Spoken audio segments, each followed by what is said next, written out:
behind the curtain. Welcome to the round table. It's Thursday and it's noon, and so I have a couple of things that I actually was very organized today.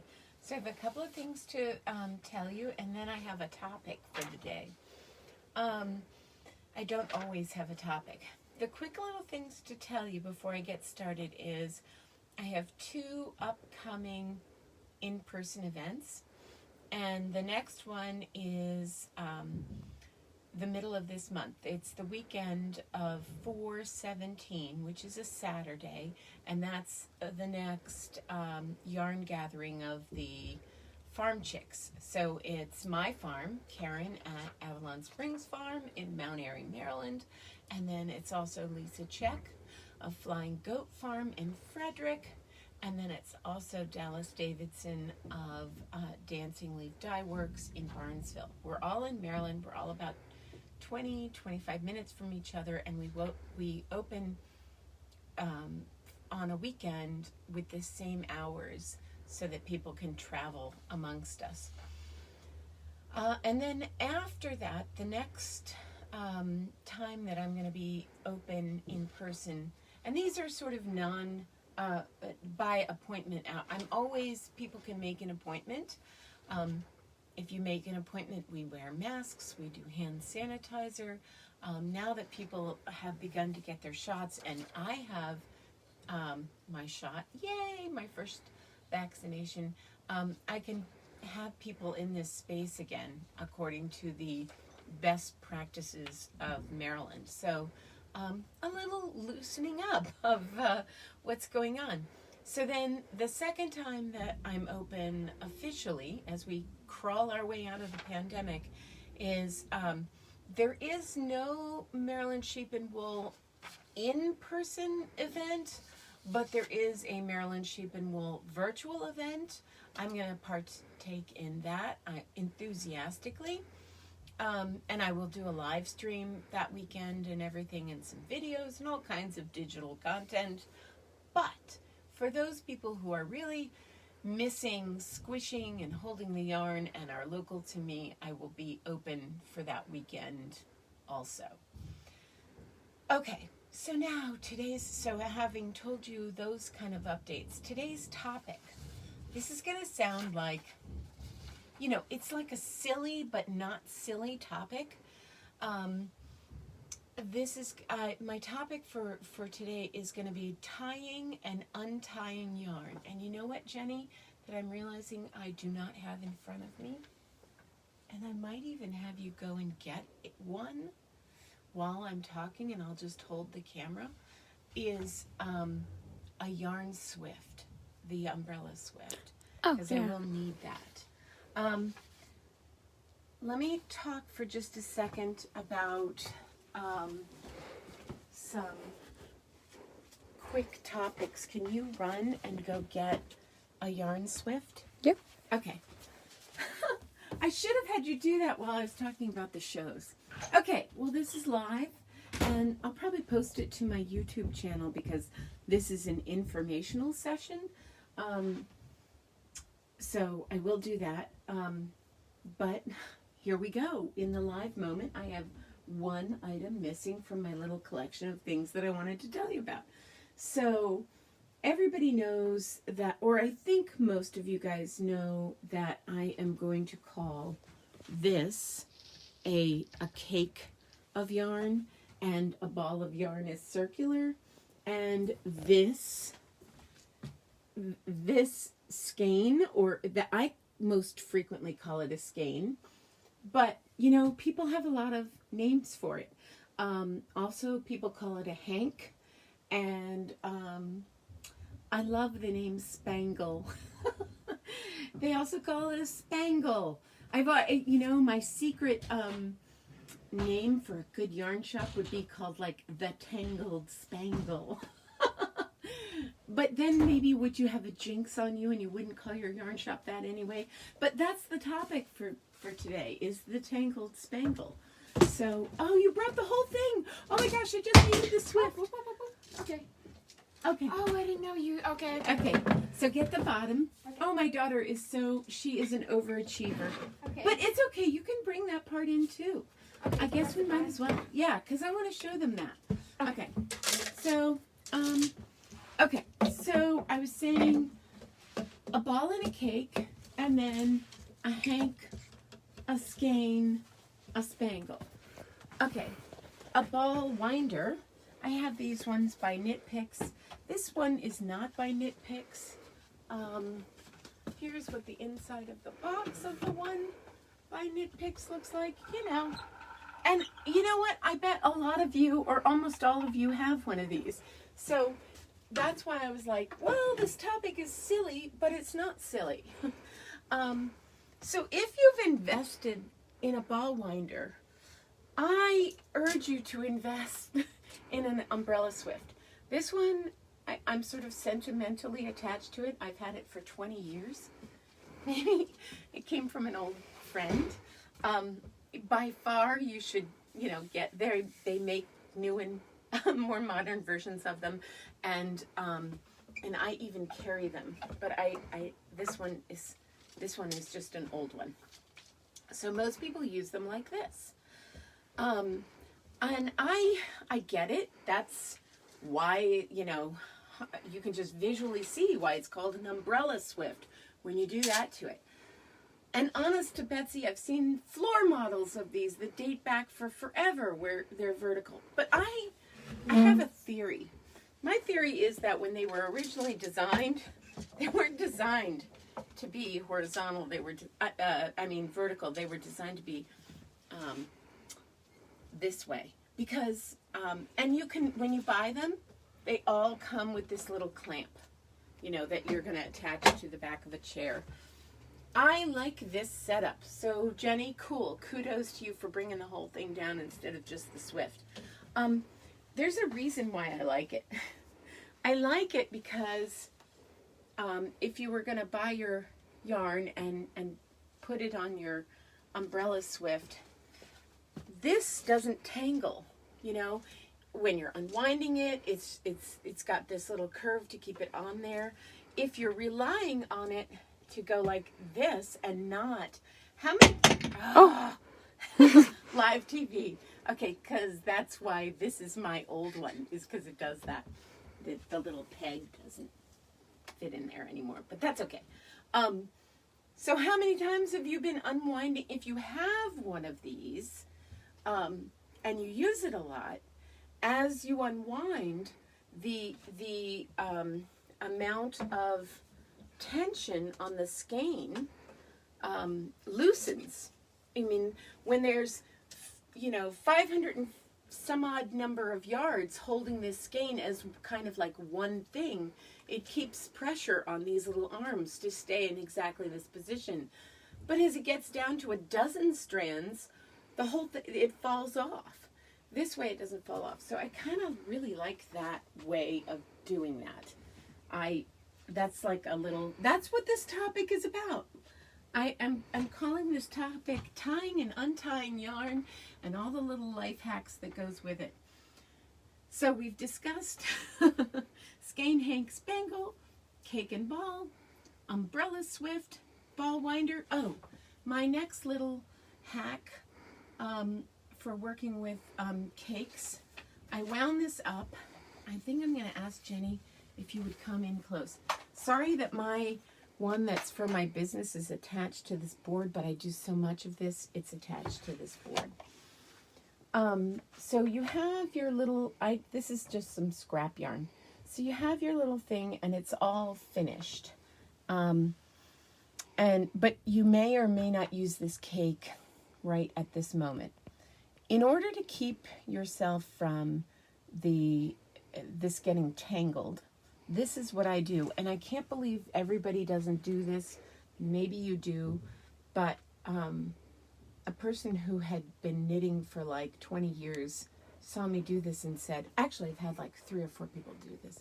Karen, why do you do that? And I'm like, oh, I guess it's because I was an art teacher and I worked around kids and anything that could tangle did. So I do this. I take this end. When you start working with this, your original strand goes in these 2 little notches, and so either the left or the right end of that is the end, and the other side, either the left or the right, goes to the ball.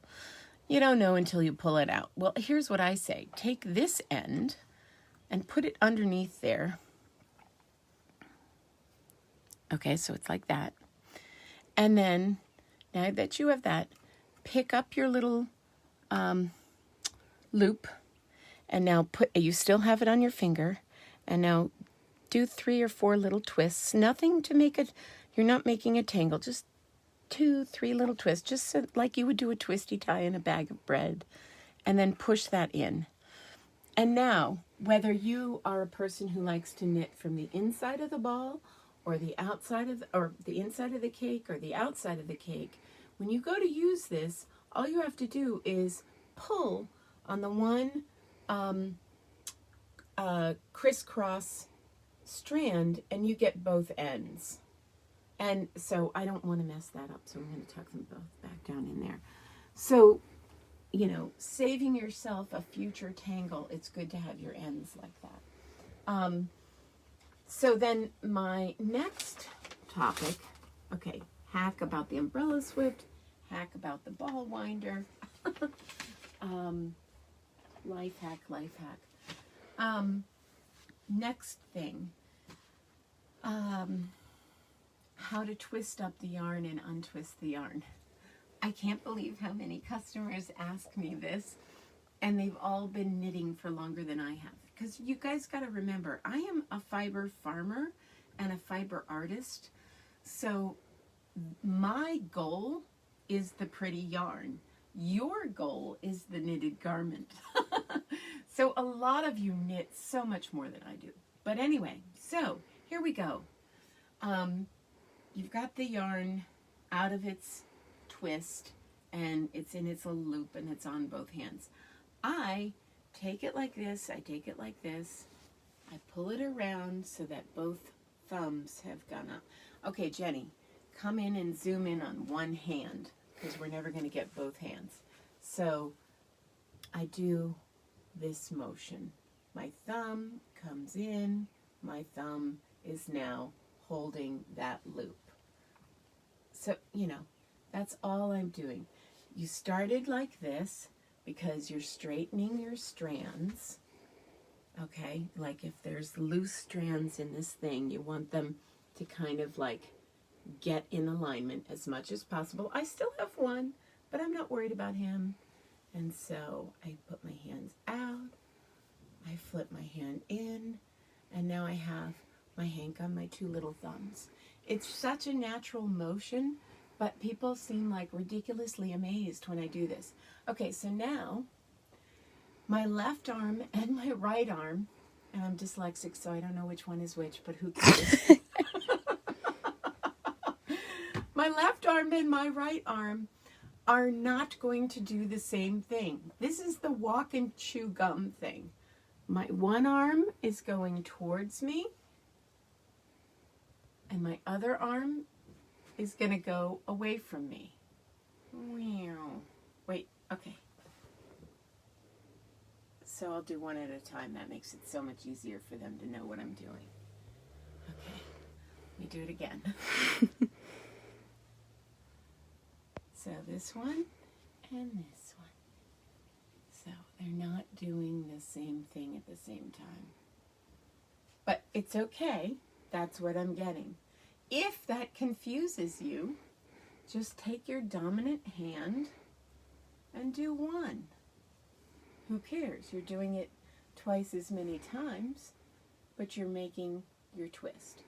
Okay, so then people get in, the next thing about that, like yarn stores and dye artists get upset about is, how many twists do you put on your yarn?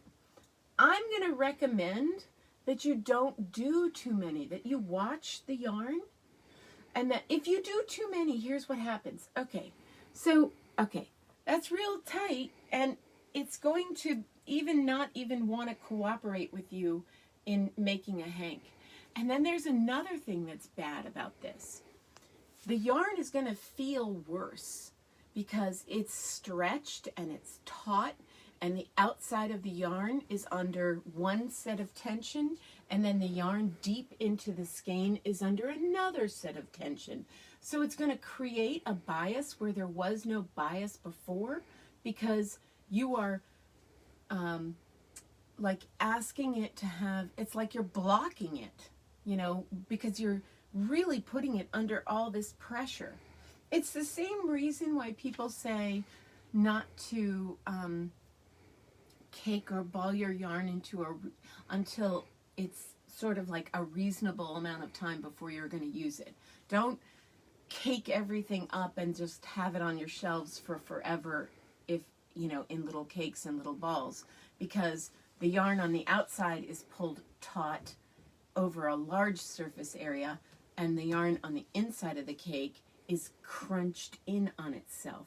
And so that is creating, like, over the distance of the yards in this cake, it's creating two different sets of tension. So when you go to wind this up into a skein, just do a loose one. If you start to see, this is what I do, if it starts to make a smiley face on its own, I know it's time to let my hands go to the center, and I'm going to do it one more time. Okay, so everything about, I'll do this more than once, everything about what I'm doing is allowing a gentle amount of twist.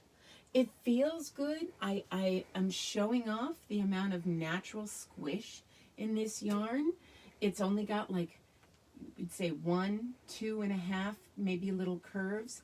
Maybe it'll have 3, you know, little twists that you can see, but not 4 or 5, because that would be too tight on this particular yarn. Now that will vary depending on, you know, whether it's a 2-ounce skein or whether it's bulky or fingering weight, all this stuff. So here, one more time, I'm going to do this. So my thumbs are going, one thumb is going at you know, one thumb is like a half twist ahead of the other thumb. So they're not doing the same thing at the same time. It starts to make a smile, so then I know it's going to make that little loop. It's like the smile turns into the tongue sticking out. And then now, okay, so here's, let me do that again. Okay, so I had my thumb in each one. Now I put my finger through. My thumb was here to twist it. I take my index finger, I put it through. So now I've moved the hank from my thumb to my index finger. I stick my other thumb in, little beak. All of these are verbal references. Now I'm going to take this one that also was on my thumb, but I took my index finger and I followed it through. And now I have my fingers are all going to make contact, not the yarn. So once I feel my finger, I know I can pull that loop in the other loop and pull this down. Woohoo! Okay, so again, it's silly, but it's not silly, because nobody wants tangled yarn.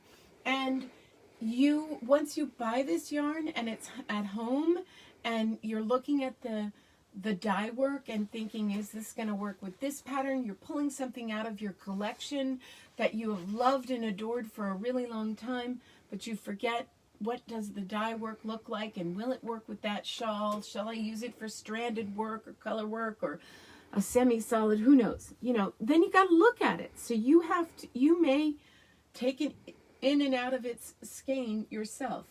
You know, if you do that, a lot of people then do this and just tuck the label in between, and then they can store it again.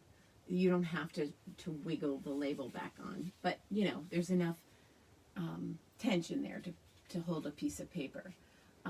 But we aren't doing it so tight that we create a bias or stress on the yarn itself. We want our yarn not stressful. Okay, so now after I show you how to twist up the skeins, the next thing I'm going to talk about are how they're tied, because that's the next area where people tangle the yarn. I'm going to show you what I do, but what I do isn't not what everybody does, And in your collection of yarn, you're going to have a lot of different things, the way, you know, different indie dyers and different commercial places. If you are a commercial, you know, place, they have huge machines that are winding the yarn, and maybe only a human being taking it on and taking it off. But because they're doing so many at one time, they're all done exactly the same way. In the world of, you know, indie dyers, or even cottage mills, they're making sure their yardage is the same. They're making sure their presentation is the same always. So, you know, I would hasten to say I'm probably not wrong that no matter whoever you buy yarn from, they probably tie the yarn the same way over and over again. But between people, cottage mill, indie dyers, commercial yarn, they're all going to vary. Okay, so 1 tie, 2 ties, 3 ties. I usually do 2, so let me see if I can show you an example of 1. Okay. 1 fish, 2 fish, red fish, blue fish. Yes, 1 fish, 2 fish, red fish, blue fish. Okay, I'm going to show you something. This yarn was all tied by the mill where I had it made, which was Gertie Run. And if you notice, their little ends are all at the tippy top of the, that's why you see them. See, you see them. When I hang them for sale, you do not see the tie at all. And I think that Gertie Run likes that, you know, that a lot of places like that. I know some indie dyers that like that, but it's very neat and tidy looking when it's hanging up for resale. The other thing that I'm going to show you about this, let me see, do I have any that don't have a tag on it, or do they all have a tag? Oh, no, they all have a tag on it. Okay, the other thing I'm going to show you, I'm choosing a color that's not too dark so that you guys can see, is that they do this thing where, okay, so now that it's unstranded, on one of these, okay, they have 2 ties, so they're not totally like a commercial place that only has 1 tie. But if you'll notice, one of their ties, let's take it to the table, Jenny, and I'll see if I can, so I'm not, okay. One of their ties, this is how it's like the 1 tie scenario. One of their ties is going to be a strand from either end of the yarn, and I'm going to show you. Okay, I think it's going to be this one because I think I'm going to be able to see where it is. Okay, yeah. Okay, so here it is. This little knot here on this side is each end of the whole skein. So they got to the end, they took the 2 sides, tied it in a little knot right there. So it's on the big skein winder. They have it like on something like this. And they have the 2 ends. They've wound up their 250 yards in this case, and they have 2 ends. They tied it in a little knot, their 2 ends. They had leftover on their little knot. Strategically, they had leftover on their little knot. They took their 2 little ends of their knot and they made a figure 8. So can you see that this makes a figure 8? Right there. There's the figure 8. Going around and around from halfway through that skein. And then they tied it again and snipped off the end. So when you get yarn that only has 1 tie in it, and then the rest of the whole skein is just strands, that's 99% of the time what you're seeing. They need to tie the 2 ends to each other so that the whole thing doesn't just tangle on them. And then they take their little leftover and they create a figure 8, so they are enclosing all these strands from just scattering. Okay, So that's the one tie. So then Gertie Run always has a little extra of the yarn, and they take a little more and they give you a tie at the opposite end. And this doesn't go to anything. This is just free floating yarn that will be just a little scrap on the ground, you know, when you cut it off. But it's like a belt. It's to keep this whole thing from scattering on itself, okay? So there's the one tie, and really the two ties. But I will say there's another way that people make two ties. It's the way I do. Okay, so back over here. Oh, you guys, you're being so patient and hearing all this minutia about yarn, but it's keeping you from making tangles, so it's important, okay? These are like important details. Okay, so then I'm a two-strander, two-tire kind of person. So this is like 555 yards around and around and around, and it's got two ends. I also make the figure eight, as evidenced by Jenny will zoom in. There's my little figure eight. There's the back side, and here's the front side. I haven't cut off my extra.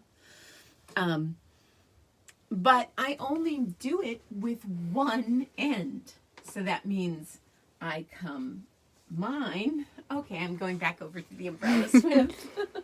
Okay. So mine,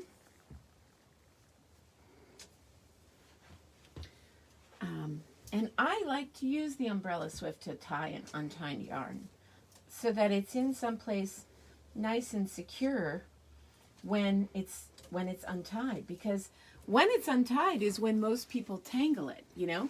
But if it's on this, when you undo these little strands, you're less likely to tangle it. Okay, so I take my little end, my one single end. See this? Here's my tie, and I made a little figure eight, and I made one single knot. There's the strand that goes back to the whole 555 yards from this end. And then there's a figure eight there. And then over here, in the reverse direction, there's the back of the figure eight. And then here's the reverse. And look, this one goes in this direction. So my two little knots will go opposite directions from each other because they're the two ends. And again, a little figure eight that comes into a knot, and I knot it all in itself. Now, there are folks out there that are the combination of both myself and Gertie Run that will have two ends, two ends that make figure eight, that make a knot, and then maybe one additional one. If you're doing just a belt, like I showed you on this one, you can do it by just going around one time without making the figure eight, because it's only a belt. It's not actually, when Gertie Run did their second tie, they don't really need a figure eight on the second one, because they really already did that security one on the first one. So on the second one, if they just went around the whole all the strands in one little belt, I've seen that too. So now we have covered one tie, two ties, and three ties. Let me tell you the one last thing about what I do in terms of tying the yarn that's different than some people. Okay. I have this philosophy, because I've tangled yarn a lot, that I don't make my ties, on opposite ends. If this whole circle were a clock, you can see that here would be midnight, and I'm holding the yarn at, let's say, 10:30 and 1:30 or something, or 2 or something. My ties are at 1 o'clock and 5 o'clock on purpose. I don't do mine completely asymmetrically. They're always a little bit in from the total. Let me see if I have.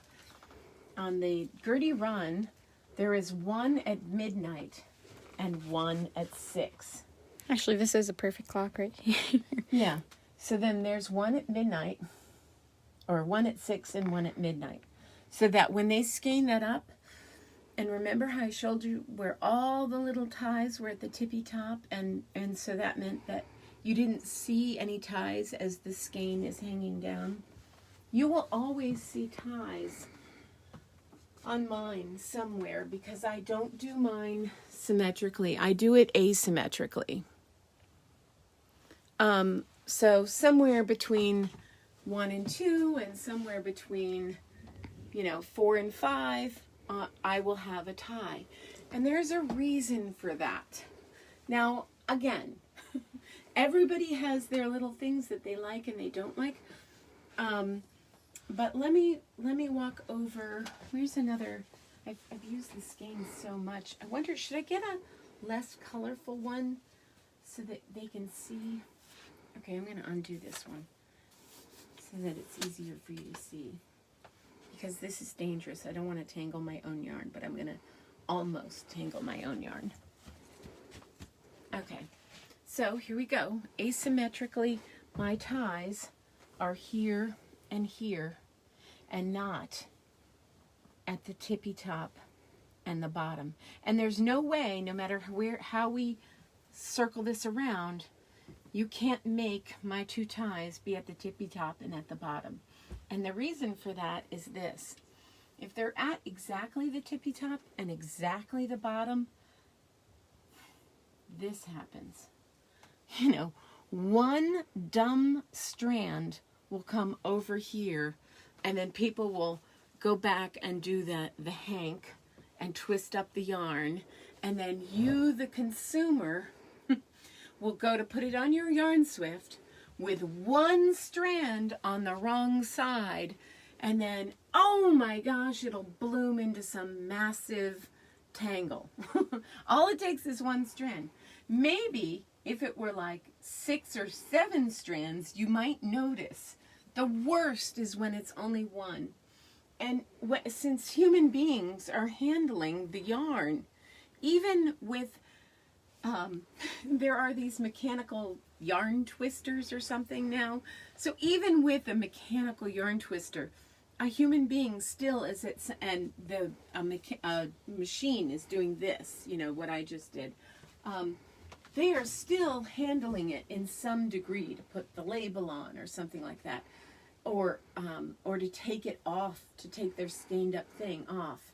And there is a person that has to take this hank and put it on the skein winding machine and take it off the skein winding. So there's always a chance that one strand from the other side could flip around. And that flipping around is where most tangles happen. Because when you're taking the yarn off, there's no guarantee that that U-turn, that one strand that's flipped around, it's now, let me just show you again. Darn, I don't want to tangle this yarn, Jenny. Make me undo this. So if we take one strand and we flip it on purpose to the wrong side, and then I put this on the skein winder.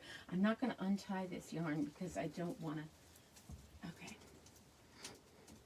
So, okay, am I going to be able to find it? No, it's really hard to see. We'll find it.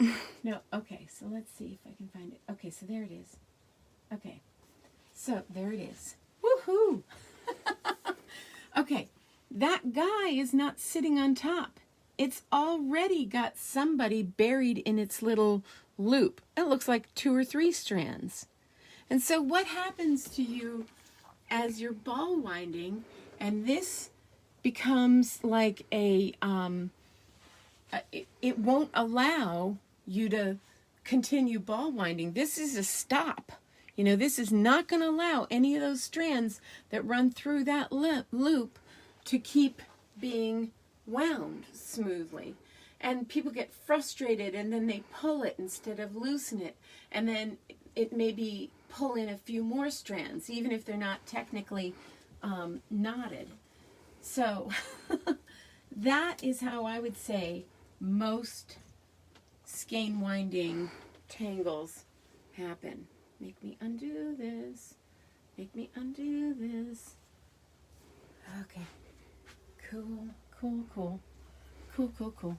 I don't want to like purposely sell somebody some yarn that's tangled. Okay.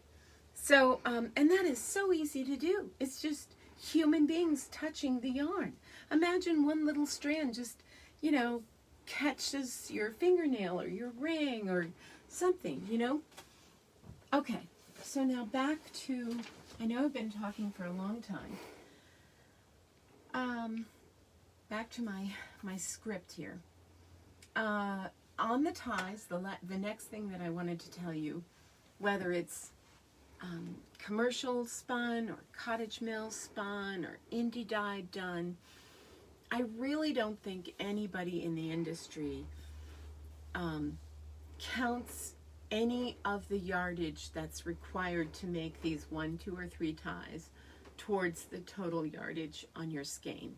So people play yarn chicken and want to get that last, you know, they might need an extra foot of yarn, and if the yarn is tied in 3 places, well, that's easily a foot of yarn, you know, because it's like 3 inches or so for each little tie.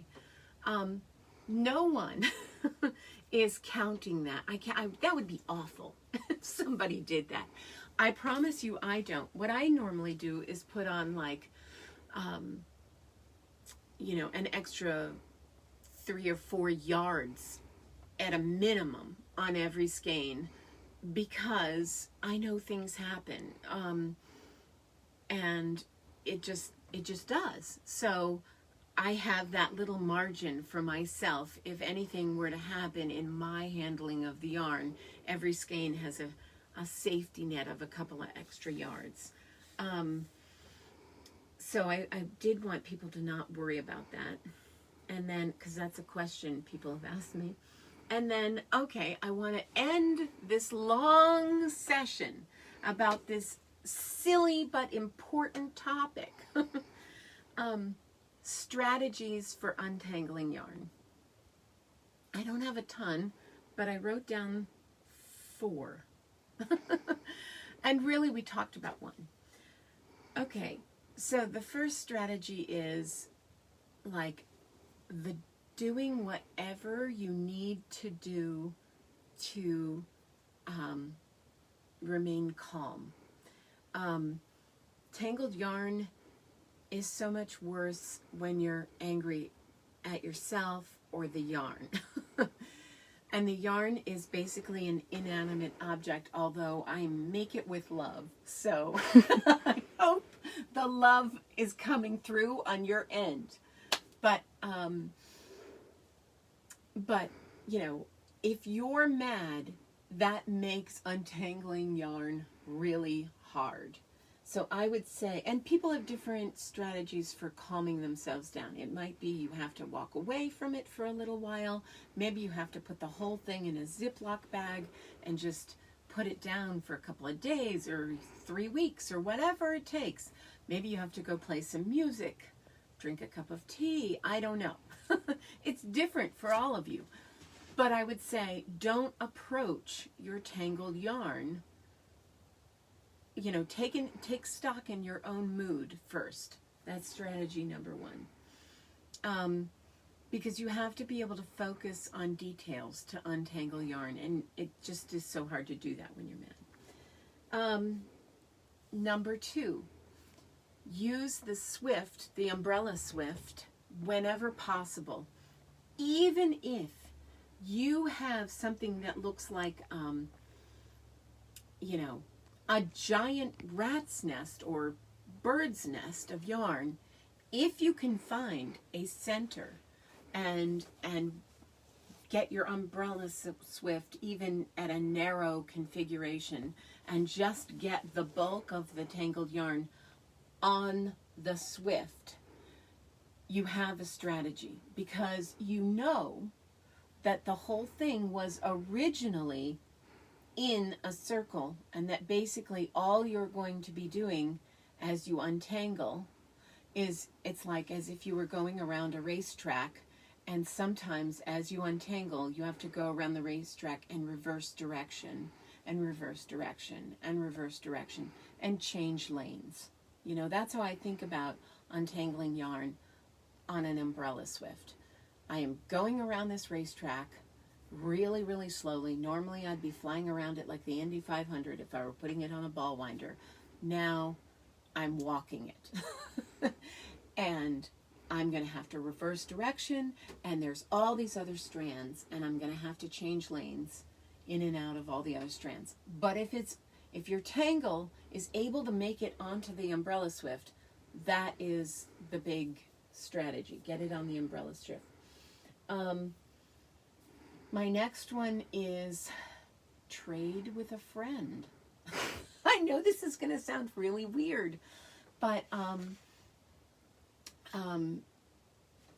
you know, everybody has some tangled yarn in their stash from time to time, but you have an investment in a particular skein and somebody else does, and now your skein is tangled, and now the pattern that it's attached to and the future garment and all your dreams, they're all wrecked for the moment. Somebody else doesn't have any of that attachment. They can just look at that tangled skein of yarn almost like mathematically or whatever.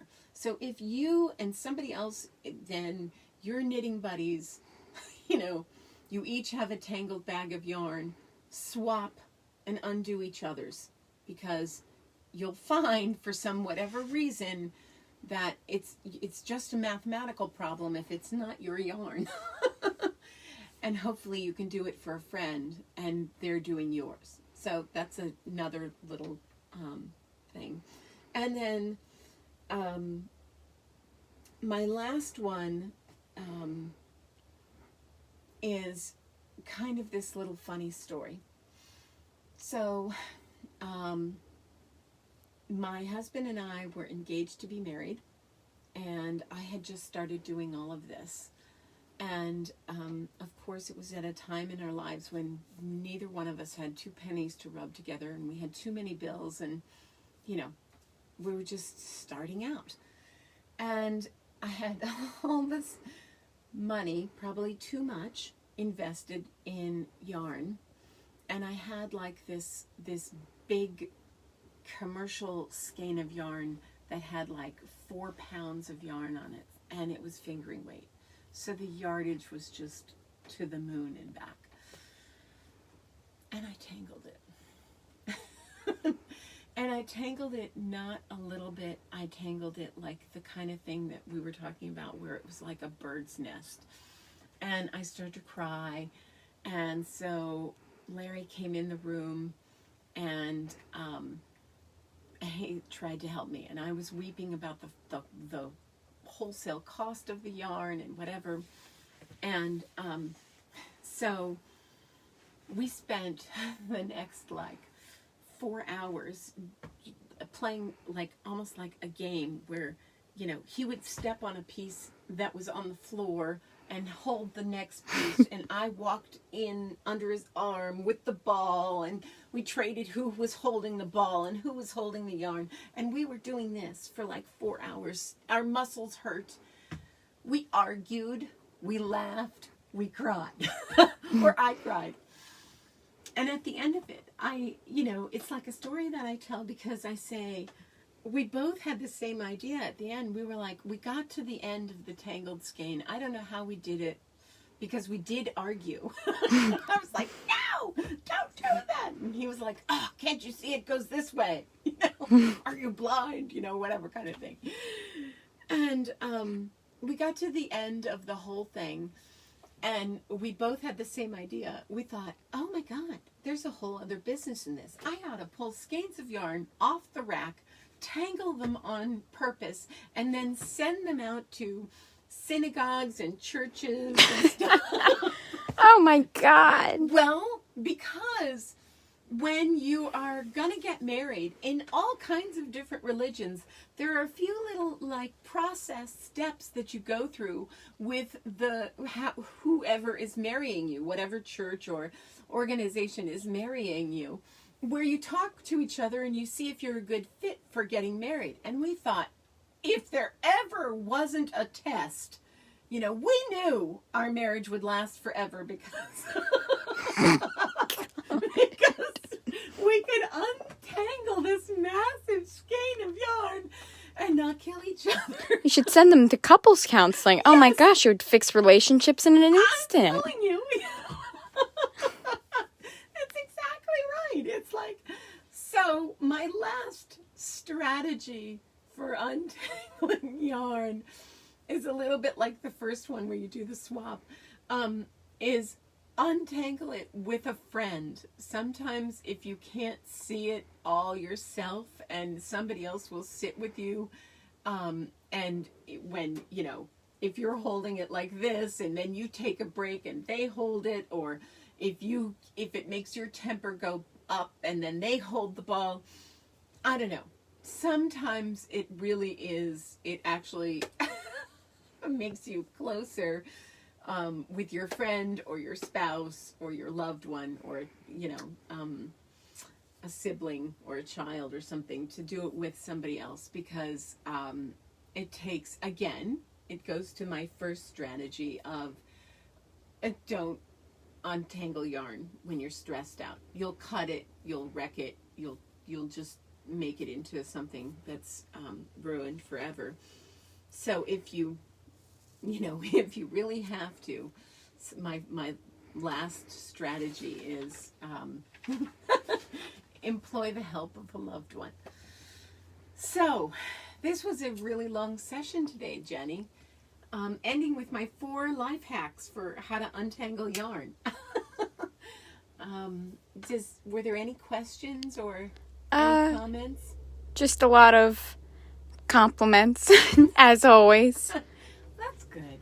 That's good. If you do have questions, feel free to type them. I usually, every time I do a couple of videos, I count up the comments and I send $1 into the Maryland Food Bank for all of my comments. So, even if you don't have a question, you can say, "Hi, Karen." Send $1 into the food bank for me commenting on your video. Anyway, thank you everyone for joining me today, and I will see you next week. Take care.